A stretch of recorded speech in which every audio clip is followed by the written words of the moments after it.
ಹಿರಿಯ ಹೋರಾಟಗಾರ್ತಿ ರಮಾ ನಾಗರಾಜ್ ಮೇಡಮ್ ಮೊದಲೇ ಮಂಡ್ಯದ ಗೌಡ್ತಿ ಬಂದು ಅವರು ಕೆಲಸ ಮಾಡೋದು ಒನಕೆ ಓಬವ್ವನ ಊರಿನಲ್ಲಿ, ಆ ಮಣ್ಣಿನಲ್ಲಿ.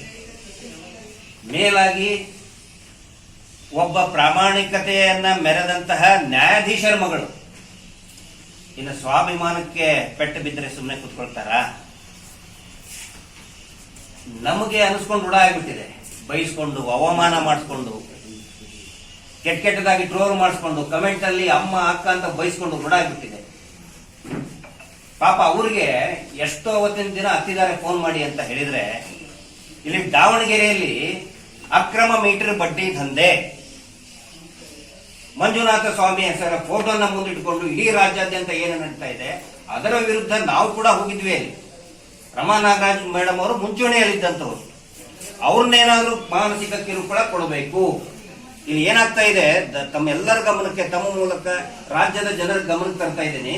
ಯಾರಾದ್ರೂ ಪ್ರಶ್ನೆ ಮಾಡಿದ್ರೆ ಅವ್ರ ಹೆಣ್ಮಕ್ಳನ್ನ ಟಾರ್ಗೆಟ್ ಮಾಡ್ತಾರೆ, ಹೆಂಡತಿನ ಟಾರ್ಗೆಟ್ ಮಾಡೋದು, ಮಗಳನ್ನ ಟಾರ್ಗೆಟ್ ಮಾಡೋದು, ಕೆಟ್ಟದಾಗಿ ಮೆಸೇಜ್ ಹಾಕೋದು. ಈಗ ಏನ್ ಮಾಡಿದ್ರು, ರಮಾ ನಾಗರಾಜ್ ಮೇಡಮ್ ಅವ್ರು ಇರ್ಬೋದು, ಪ್ರಕಾಶ್ ರಾಜ್ ಇರ್ಬೋದು, ಪಿಕ್ಚರ್ ಅಲ್ಲೇ ಇಲ್ಲ. ಯಾಕಂತ ಹೇಳಿದ್ರೆ ಎನ್ಕ್ವೈರಿ ಅನ್ನ ಫೇಸ್ ಮಾಡಿದ, SIT ಎನ್ಕ್ವೈರಿ ಫೇಸ್ ಮಾಡಿದ್ರಲ್ಲಿ ನಾನು ಕೂಡ ಒಬ್ನು.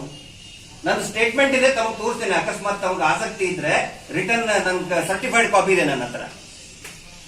ಎಲ್ಲೂ ಕೂಡ ರಮಾ ನಾಗರಾಜ್ ಮೇಡಮ್ ಹೆಸರಾಗ್ಲಿ, ಪ್ರಕಾಶ್ ರಾಜ್ ಅವರ ಹೆಸರಾಗ್ಲಿ, ಹಿರಿಯ ನಟ ಅವರು, ಒಬ್ಬ ಹೋರಾಟಗಾರ, ಎಲ್ಲೂ ಕೂಡ ಅವ್ರ ಹೆಸರು ಇಲ್ಲ. ಯಾವಾಗ ಪ್ರಕಾಶ್ ರಾಜ್ ಅವರು ಕಾಕ್ರೋಚ್ ಜನತಾ ಪಾರ್ಟಿಗೆ ಬೆಂಬಲ ಕೊಟ್ಟು ಒಂದು ದೊಡ್ಡ ಮಟ್ಟದ ಆ ಹೋರಾಟದಲ್ಲಿ ಭಾಗಿಯಾದರು, ಸೊ ಒಂದು ಡಿವಿಷನ್ ಕ್ರಿಯೇಟ್ ಮಾಡಬೇಕಾಗಿತ್ತು ನಮಗೆ ಮತ್ತು ಕೇಂದ್ರ ಸರ್ಕಾರಕ್ಕೆ, CBIಗೆ. ಯಾಕೆ ಅನ್ನೋದನ್ನು ಕೂಡ ನಿಮ್ಗೆ ಹೇಳ್ತಾ ಇದ್ದೀನಿ. ಸೌಜನ್ಯ ಪ್ರಕರಣ ದೆಹಲಿಯಲ್ಲಿ ಇದೆ, ಅದಕ್ಕೆ ಅಬ್ಜೆಕ್ಷನ್ ಹಾಕಬೇಕಾಗಿದ್ದು CBI ಅವರು. ಸೊ CBI ಅವರಿಗೆ ಮತ್ತೆ ನಮಗೆ, ನೋಡಿ ಇವರು ಸೆಂಟ್ರಲ್ ಗವರ್ಮೆಂಟ್ ವಿರುದ್ಧ ಇದ್ದಾರೆ, ಪ್ರಕಾಶ್ ರಾಜ್ ಇದ್ದಾರೆ, ಪ್ರಕಾಶ್ ರಾಜ್ ಕಾಕ್ರೋಚ್ ಜನತಾ ಪಾರ್ಟಿಗೆ ಇದ್ದಾರೆ. ಸೊ ಈ ತರ ಒಂದು ನ್ಯಾರೇಷನ್ ಬಿಲ್ಡಪ್ ಮಾಡಿ ಸೌಜನ್ಯ ಕೇಸ್ನ ಬರು ತನಿಖೆ ಆಗ್ಲಾರ್ದಂಗೆ ನೋಡ್ಕೊಳ್ಳೋದು ಇವ್ರದೊಂದು ದೊಡ್ಡ ಷಡ್ಯಂತ್ರ ಇತ್ತು. ಹಿಂಗಾಗಿ ಇಲ್ಲೇನ್ ಮಾಡಿದ್ರು, ಒಂದು ಡೈವರ್ಷನ್. ಮೇಡಮ್ ಹೇಳ್ದಂಗೆ 74 ಮೃತದೇಹಗಳನ್ನ ಅವತ್ತಿಂದ ಅವತ್ತೇ ಹೂತು ಹಾಕಿದಂತ ಪ್ರಕರಣ ನನ್ನ ಹತ್ರ ಲಿಸ್ಟ್ ಇದೆ. ಒಂದೇ ದಿನ 6 ಹಾಕಿಬಿಟ್ಟಿದ್ದಾರೆ. ಒಂದೇ ದಿನ 6 ಜನ ಸತ್ತೋಗ್ಬಿಡ್ತಾರೆ, ಎಲ್ಲೂ ಸುದ್ದಿ ಆಗಲ್ಲ. ಒಂದೇ ದಿನ 4 ಜನ ಸತ್ತೋಗ್ಬಿಡ್ತಾರೆ, ಒಂದೇ ದಿನ ಅಟ್ ದ ಸೇಮ್ ಟೈಮ್ ಎಲ್ಲವುಗಳನ್ನು ಅವತ್ತಿಂದ ಅವತ್ತೇ ಹೂತು ಹಾಕಿಬಿಡ್ತಾರೆ. ಸೊ ಆ ಪ್ರಕರಣ ಕೂಡ ಕೋರ್ಟ್ ಅಲ್ಲಿದೆ.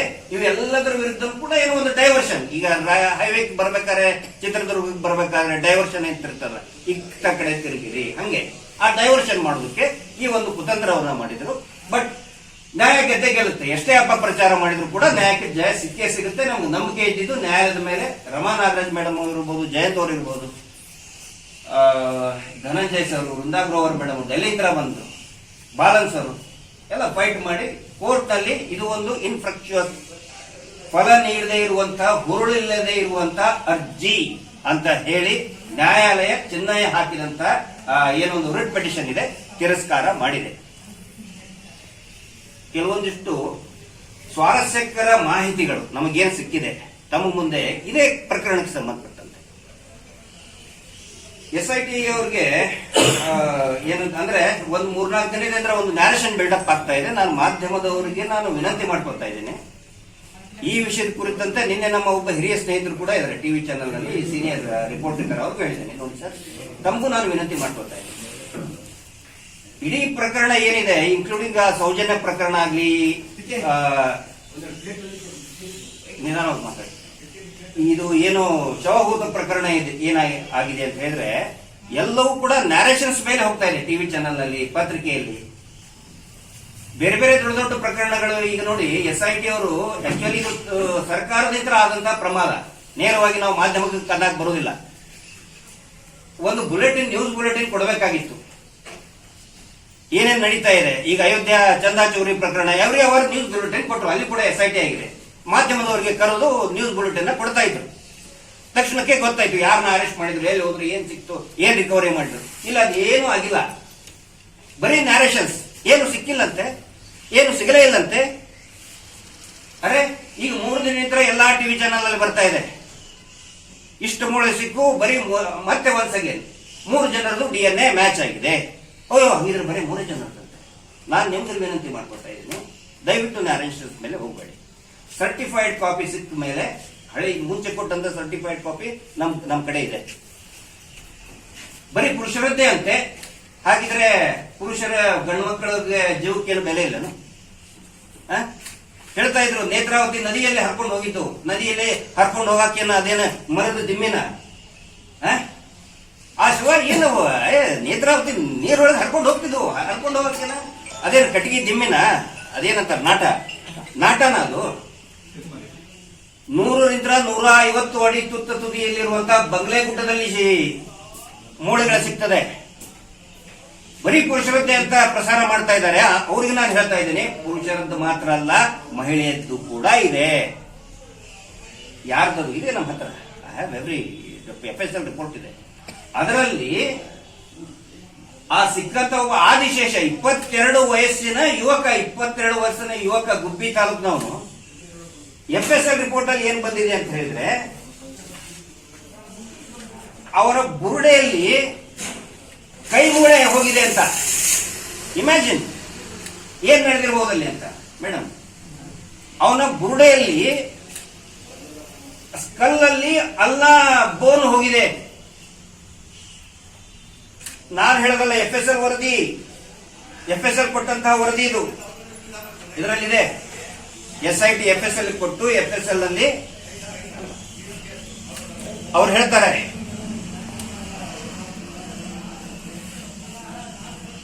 ಅಲ್ಲ ಇನ್ಸರ್ಟೆಡ್ ಇನ್ ದ ಸ್ಕಲ್. ಅಲ್ಲ ಅಂತ ಹೇಳಿದ್ರೆ ಕೈ ಮೂಳೆಯನ್ನ ತಲೆ ಬುರುಡೆ ಒಳಗೆ ಇನ್ಸರ್ಟ್ ಮಾಡಿದಂತ ಸ್ಥಿತಿ ಒಳಗೆ ಸಿಕ್ಕಿದ್ದು ಅಂತ ಹೇಳ್ತಾರೆ. ಇದರ ಅರ್ಥ ಏನು? ಅದು 22 ವರ್ಷದ ಹುಡುಗ. ಆಮೇಲೆ ಇದೇ FSL ಅವ್ರು ಹೇಳ್ತಾರೆ, ಅವನಿಗೆ ಏನೋ ಈ ಡೈಡ್ ಬೈ ವೈಲೆನ್ಸ್ ಅಂತ. ಕೊಲೆ ಅಲ್ವಾ? ನಾನು ಹೇಳ್ತಾ ಇಲ್ಲ, ಇದನ್ನ ನಾನು ಹೇಳ್ತಾ ಇಲ್ಲ. ಅಂದ್ರೆ ಮಾಧ್ಯಮದವರು ದಯವಿಟ್ಟು ಇದನ್ನ ಸಮಾಜದ ಗಮನಕ್ಕೆ ತಗೊಂಡು ಬನ್ನಿ. ಇನ್ನೂ ಸಾಕಷ್ಟು ಜನ ಮಿಸ್ಸಿಂಗ್ ಕಂಪ್ಲೇಂಟ್ ಕೊಡೋರು ಇದ್ದಾರೆ. ಏನು 3 ಬರ್ತಾ ಇದೆಯಲ್ಲ, 3 ಮ್ಯಾಚಿಂಗ್ ಆಗಿದೆ ಅಂತ ಹೇಳಿ ಅವ್ರು ಕಂಪ್ಲೇಂಟ್ ಕೊಟ್ಟಂತವ್ರು. ಕಂಪ್ಲೇಂಟ್ ಕೊಡದೇ ಇರೋರು ತುಂಬಾ ಜನ ಇದ್ದಾರೆ ಹೆದರ್ಕೊಂಡು. ಯಾಕಂದ್ರೆ ಹೆದರ್ಸ್ಬಿಟ್ರಲ್ಲ ಇವರು, ಇದು ಬುರುಡೆ ಗ್ಯಾಂಗು, ಇದು ಷಡ್ಯಂತ್ರ, ದೇವಸ್ಥಾನದ ವಿರುದ್ಧ ಷಡ್ಯಂತ್ರ, ನಮ್ಮ ಮೇಲೆ ಏನು ಪ್ರಪೋಸಲ್ ಅಕ್ಯೂಸ್ಡ್ ಅಂತ ಮಾಡಿದ್ದಾರೆ. ಒಂದೇ ಒಂದು ಸೆಕ್ಷನ್ ದೇವಸ್ಥಾನದ ವಿರುದ್ಧದ ಷಡ್ಯಂತ್ರ, ಒಂದೇ ಒಂದು ಸೆಕ್ಷನ್ ಕೂಡ ನಮ್ಮ ಮೇಲೆ ಹಾಕಿಲ್ಲ. ಅದು ಗೊತ್ತಿರಲಿ. ದೇವಸ್ಥಾನ ಎನಿ ರಿಲಿಜಿಯಸ್ ಇನ್ಸ್ಟಿಟ್ಯೂಟ್ ಅಗೇನ್ಸ್ಟ್ ಏನಾದ್ರೂ ಮಾತಾಡಿದ್ರೆ ಅದಕ್ಕೆ ಸಪರೇಟ್ ಸೆಕ್ಷನ್ಗಳಿದೆ. ಸೆಕ್ಷನ್ 298, 299, 300. ಯಾವುದಾದ್ರೂ ಒಂದು ದೇಗುಲದ ವಿರುದ್ಧ, ಪೂಜಾ ಸ್ಥಳದ ವಿರುದ್ಧ ಮಾಡಿದ್ರೆ ಈ ಸೆಕ್ಷನ್ಗಳನ್ನ ಹಾಕ್ತಾರೆ. ನಮ್ಮ ಮೇಲೆ ಈ ತರ ಯಾವ ಸೆಕ್ಷನ್ಗಳನ್ನು ಕೂಡ ಹಾಕಿಲ್ಲ. ದೇವಸ್ಥಾನದ ವಿರುದ್ಧ ಯಾವುದೇ ಷಡ್ಯಂತ್ರ ಆಗಿಲ್ಲ. ನಾವು ಕೇಳ್ತಾ ಇರೋದೇನು, ಅಲ್ಲಿ ಅಷ್ಟೊಂದು ಮಿಸ್ಸಿಂಗ್ ಆದ್ರಲ್ಲ, ಮಿಸ್ಸಿಂಗ್ ಆಗಿದ್ದು ಕೂಡ ನಾವು ನಮ್ಮ ಬಾಯಲ್ಲಿ ಹೇಳ್ತಾ ಇಲ್ಲ. ಸ್ವತಃ SP ಅವರು ಕೊಡ್ತಾರೆ. ಅದು ಕಾಪಿ ಕೊಡಿ. SP ದಕ್ಷಿಣ ಕನ್ನಡ ಜಿಲ್ಲೆಯವರು, ಅದು ನನ್ನ ಇನ್ಸ್ಟಾಗ್ರಾಮ್ ಅಲ್ಲಿ ಕೂಡ ಇದು ಮಾಡಿದ್ರಿ. ಯಾವ ರೀತಿ ಮಿಸ್ಸಿಂಗ್ ಆಗಿದ್ದಾರೆ, ಎಷ್ಟು ಜನ ಮಿಸ್ಸಿಂಗ್ ಆಗಿದ್ದಾರೆ ಎಲ್ಲವೂ ಕೂಡ ನನ್ನ ಸೋಷಿಯಲ್ ಮೀಡಿಯಾ ಪ್ಲಾಟ್ಫಾರ್ಮ್ ನಲ್ಲಿ ಹಾಕಿದ್ದೀನಿ. ಕೆಲವೊಂದಿಷ್ಟು ತಮ್ಮ ಗಮನಕ್ಕೆ ತರ್ತೇನೆ. 2 ವರ್ಷದ ಮಗು, ಹೆಣ್ಣು ಮಗು, ಕಾಲು ಜಾರಿ ಬಿದ್ದು ಅನಾಥ ಶವ ಅಂತ ಹಾಕ್ತಾರೆ. 2 ವರ್ಷದ ಮಗು. ಇವ್ರು ಹೇಳ್ತಾರೆ ಅಲ್ಲಿ ಧರ್ಮಸ್ಥಳಕ್ಕೆ ಅಂತ ಹೇಳಿದ್ರೆ ಏನೋ ಮೋಕ್ಷ ಸಿಗಕ್ ಬರ್ತಾರೆ. 2 ವರ್ಷದ ಹೆಣ್ಣು ಮಗು ಮೋಕ್ಷ ಸಿಗಕ್ ಹೋಗಿ ಸಾಯ್ತದ? ಅನಾಥ ಶವ. 10 ವರ್ಷದ ಹೆಣ್ಣು ಮಗು, ಮುಡಿ ತೆಗೆಸದಂತ ಗರ್ಲ್ ವಿದೌಟ್ ಹೇರ್ಸ್, ಮೋಕ್ಷ ಮುಡಿ ಕೊಟ್ಟಂತ ಹುಡುಗಿ ಮೋಕ್ಷ ಸಿಗಬೇಕು ಅಂತೇಳಿ ಸಾಯ್ತದ? ವಿಷ ತಗೊಂಡು ಸಟ್ಲು ಅಂತ ಇನ್ನೊಂದು ಎಲ್ಲ ಇದೆ ವಿತ್ ಇನ್ ಡಾಕ್ಯುಮೆಂಟ್ಸ್. ಪ್ರತಿಯೊಂದು SP ಅವ್ರು ಕೊಟ್ಟಿದ್ದು, ಡಿಸ್ಟ್ರಿಕ್ಟ್ SP ಅವರು ಮಹಿಳಾ ಆಯೋಗಕ್ಕೆ ಕೊಟ್ಟಿದ್ದು. ಅದನ್ನು ನಾವು ಪ್ರಶ್ನೆ ಮಾಡ್ತಾ ಇದ್ದೀವಿ. ಯಾರಿಗೂ ಕೂಡ ನಾವು ಅಪಮಾನ ಮಾಡಬೇಕು ಅಂತೇನಿಲ್ಲ, ಖಂಡಿತ ಆ ಕೆಲಸ ಮಾಡಿಲ್ಲ. ನಾವು ಕೇಳೋದು, SIT ನೀವು ತನಿಖೆ ಮಾಡಿದ್ರಲ್ಲ, ಅದರ ವರದಿ ಎಲ್ಲಿದೆ ಅಂತ ಹೇಳಿ ಒಬ್ಬ ಮಹಿಳಾ ಹೋರಾಟಗಾರ್ತಿ ಜ್ಯೋತಿ ಸುಬ್ಬರಾವ್, ಅನಂತ ಸುಬ್ಬರಾವ್ ಅಂತ ಹೇಳಿ ಕೊಂದವರು ಯಾರು ಟೀಮ್ ನಿಂತ ಕೇಳಿದ್ರು. ಯಾವಾಗ 1 ತಿಂಗಳಿಂದ ಕೇಳಿದ್ರು. ನಿನ್ನೆ ಉತ್ತರ ಕೊಟ್ಟಿದ್ದಾರೆ SIT ಅವರು. ಏನಂತ ಹೇಳಿದ್ರೆ, ನಾವು ಈಗಾಗಲೇ ಇದರ ವರದಿಯನ್ನ ಮಹಿಳೆಯರಿಗೆ ಸಂಬಂಧಪಟ್ಟಿದ್ದು, ನಾನು ನಿಮ್ಗೆ ಯಾಕೆ ಕ್ಲಾರಿಫಿಕೇಶನ್ ಕೊಡ್ತಾ ಇದ್ದೀನಿ ಅಂತ ಹೇಳಿದ್ರೆ, ಟಿವಿ ಚಾನೆಲ್ ನಲ್ಲಿ ಬರ್ತಾ ಇತ್ತು ಪುರುಷರದ್ದೇ ಅಂತ ಹೇಳಿ. ಬಟ್ SIT ಅವರು ತನಿಖೆ ಮಾಡಿ ಮಹಿಳೆಯರು ನಾಪತ್ತೆ ಆದಂತಹ ಪ್ರಕರಣಗಳನ್ನ, ಸಂಶಯಾಸ್ಪದವಾಗಿ ಸತ್ತಂತಹ ಪ್ರಕರಣಗಳನ್ನ ಪ್ರತ್ಯೇಕವಾಗಿ ಅವ್ರು ಏನ್ ಮಾಡಿದ್ದಾರೆ, DG and IGP Karnataka police ಮಹಾನಿರ್ದೇಶಕರಿಗೆ ಅವರ ಮುಖಾಂತರ ಚೀಫ್ ಸೆಕ್ರೆಟರಿ ಆಫ್ ಕರ್ನಾಟಕ ಇಲ್ಲಿ ಆರ್ಟಿನಲ್ಲಿ ಕೊಟ್ಟಿದ್ದಾರೆ. ಅವ್ರ ಮುಖಾಂತರ ನಾವು ಮಹಿಳಾ ಆಯೋಗಕ್ಕೆ ಕೊಟ್ಟಿದ್ದೀವಿ. ಮಹಿಳಾ ಆಯೋಗಕ್ಕೆ ಒಂದು ಅಂದ್ರೆ it's a quasi judicial power ಇದೆ. ಅದಕ್ಕೆ ಅಲ್ಲಿಂದ ನೀವು ವರದಿ ತಗೊಳ್ಳಿ ಅಂತ ನಾನು ಕೇಳೋದು ಒಂದೇ, ನೀವು ಅದನ್ನ ಯಾಕೆ ಮುಚ್ಚಿಟ್ಕೊಂಡಿದ್ದೀರಿ? ಸರ್ಕಾರ 6 ತಿಂಗಳಾಯ್ತು ಕೊಟ್ಟು. ಅವರು 6 ತಿಂಗಳಿಂದ ಎಷ್ಟು ಹೆಣ್ಮಕ್ಳು ಕಾಣೆ ಆದ್ರು, ಯಾವ ರೀತಿ ಕೊಲೆ ಆದ್ರು, ಯಾವ ರೀತಿ ಸತ್ತಿದ್ದಾರೆ, ಸಹಜನೋ ಅಸಹಜನೋ ಕೊಲೆನೋ, ಮತ್ತೆ ಕೊಲೆ ಆಗಿದ್ದಕ್ಕೆ ಫರ್ದರ್ ಇನ್ವೆಸ್ಟಿಗೇಷನ್ ಮಾಡೋದಕ್ಕೆ ಅನುಮತಿ ಕೂಡ ಕೇಳಿದ್ದಾರೆ. ಯಾಕೆ ಮುಚ್ಚಿಡ್ತಾ ಇದ್ದೀರಿ ಸರ್ಕಾರದವರು? ಗೃಹ ಸಚಿವರು ಇದಕ್ಕೆ ಉತ್ತರ ಕೊಡಬೇಕಿದಕ್ಕೆ, ಸರ್ಕಾರ ಉತ್ತರ ಕೊಡಬೇಕಿದಕ್ಕೆ. ಅದಿಲ್ಲದೆ ಸುಮ್ಮನೆ ಇದೊಂದು ಬುರುಡೆ ಕೇಸು, ಬುರುಡೆ ಗ್ಯಾಂಗು ಅಂತ ಹೇಳಿ ಸುಮ್ಮನೆ ಮಾಡಕ್ ನಾವು ಬಿಡುವುದಿಲ್ಲ. ಯಾವ ಕಾರಣಕ್ಕಾಗೂ ನಾವು ಸುಮ್ಮನೆ ಕೂತ್ಕೊಳ್ಳಲ್ಲ. ಒಂದಲ್ಲ 100 ಪ್ರಕರಣಗಳು ಆನ್ ರೆಕಾರ್ಡ್ ಇದೆ. ಇವ್ರ ಹೇಳ್ತಾರಲ್ಲ ನೇತ್ರಾವತಿಯಲ್ಲಿ, ಎಲ್ಲವೂ ಕೂಡ ನೇತ್ರಾವತಿಯಲ್ಲಿ ಸಿಕ್ಕಿದ ಸ್ಪಾಟ್ ಒಂದೇ. ನೇತ್ರಾವತಿ ಅದು ನದಿ, ಅದು ಕೆರೆ ಅಲ್ಲ ಮೇಡಮ್. ಕೆರೆ ಆದ್ರೆ ಒಂದು ಇಂತಲ್ಲಿ ಮುಳುಗಿದ್ರೆ ಆಯ್ತಪ್ಪ, ಈ ಕೆರೆಯಲ್ಲಿ ಸಿಕ್ಕರು. ಅದು ಹರ್ಕೊಂಡು ಹೋಗೋದು, ಒಂದ್ ಕಡೆ ಬಿದ್ದರೆ ಇನ್ನೊಂದು ಕಿಲೋಮೀಟರ್ ದೂರ ಹೋದ್ಮೇಲೆ ಸಿಗ್ತದೆ ಡೆಡ್ ಬಾಡಿ. ಇಲ್ಲಿ ಇವ್ರು ಬರೀತಾರೆ ಎಲ್ಲವೂ ಕೂಡ ನೇತ್ರಾವತಿ ಸ್ನಾನಘಟ್ಟದಲ್ಲೇ ಸಿಗ್ತವೆ. ಎಲ್ಲವೂ ಕೂಡ ಅದೇ ಅಂದ್ರೆ ಗೋಲ್ ಪೋಸ್ಟ್, ಅದು ಗೋಲ್ ಪೋಸ್ಟ್.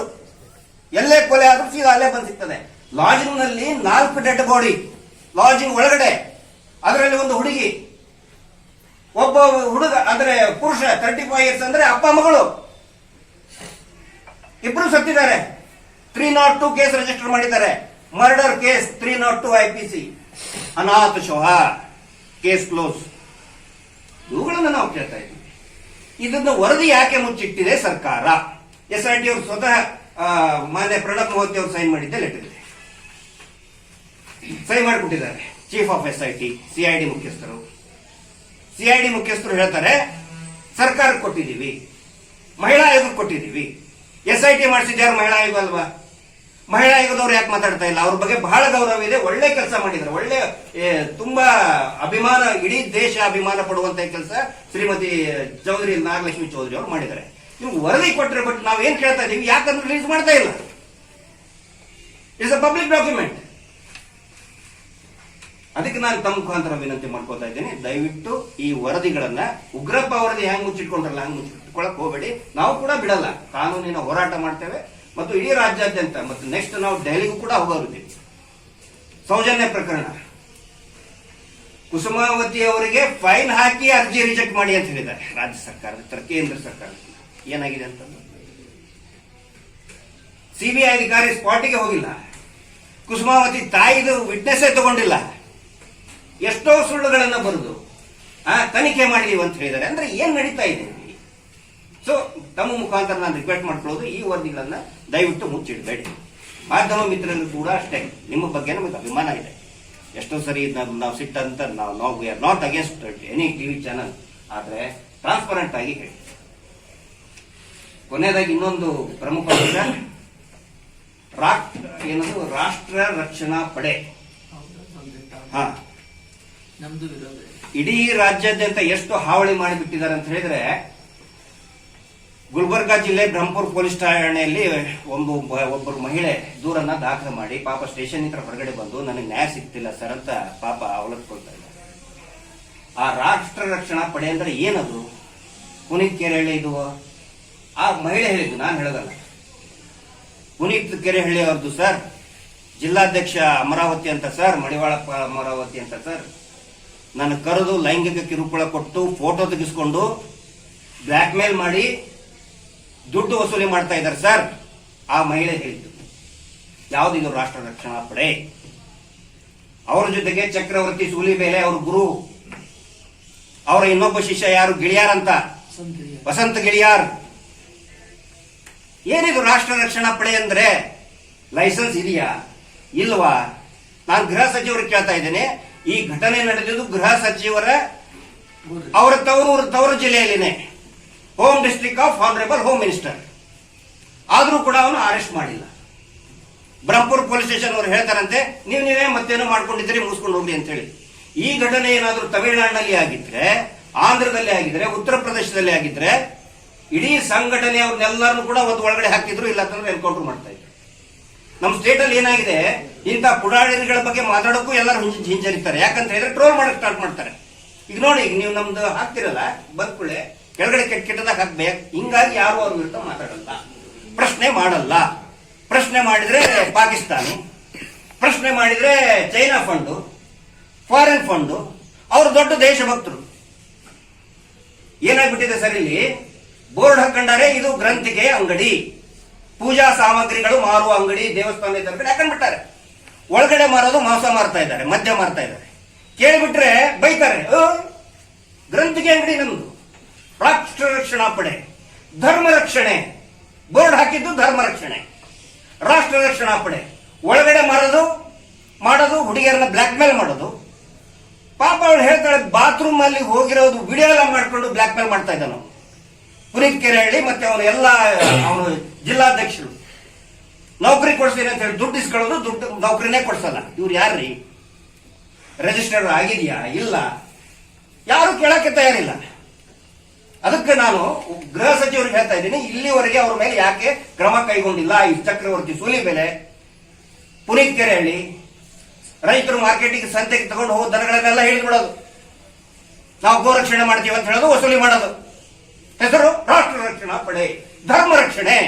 ಗ್ರಂಥಿಗೆ ಅಂಗಡಿ ಇಟ್ಕೊಂಡು ಒಳಗಡೆ ಮಟನ್ ಚಿಕನ್ ಆಯ್ತಪ್ಪ, ಮಾಂಸ ಮಾಡ್ತಾರೆ, ಮಾಂಸದ ಅಂಗಡಿ ಅಂತ ಹಾಕೊಳ್ಳಿ, ಮಾಂಸದ ಅಂಗಡಿ ಅಂತ ಹಾಕೊಳ್ಳಿ, ಮದ್ಯದ ಅಂಗಡಿ ಅಂತ ಹಾಕೊಳ್ಳಿ. ಅದು ಬಿಟ್ಟು ಗ್ರಂಥಿಗೆ ಅಂಗಡಿ ಅಂತ ಹಾಕೊಂಡು ಒಳಗಡೆ ಇದನ್ನೆಲ್ಲ ಮಾಡ್ತಾ ಇದ್ದಾರೆ. ದಯವಿಟ್ಟು ಗೃಹ ಸಚಿವರು ಇದ್ರ ವಿರುದ್ಧ ಕ್ರಮವನ್ನ ತಗೊಳ್ಳೇಬೇಕು ಅಂತ ವಿನಂತಿಯನ್ನು ನಾನು ಮಾಡ್ಕೊಳ್ತಾ ಇದ್ದೀನಿ. ಇಷ್ಟು ಇವತ್ತಿನ ಪತ್ರಿಕಾಗೋಷ್ಠಿಯ ಸಾರಾಂಶ. ನಮ್ಗೇನಾದ್ರೂ ಪ್ರಶ್ನೆ ಇದ್ರೆ